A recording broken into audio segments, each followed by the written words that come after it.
kwa namna watu walipopokea msiba huu. Msiba huu umepokelewa kwa hisia kali, kwa maana ya kwamba kila mtu ameshtuka, lakini pia amejisikia vibaya kwamba hii imekuwaje tena.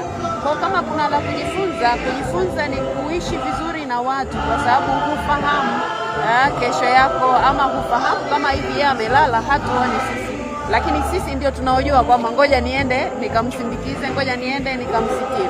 Kwa hivyo wote tujifunze kuishi vizuri na watu, kwa sababu hujui nani atakusitiri siku utakayokuwa umetangulia. Asante sana. Msamaha mheshimiwa, una nafasi gani kwenye maisha yako? Naam? Msamaha una nafasi gani kwenye maisha yako?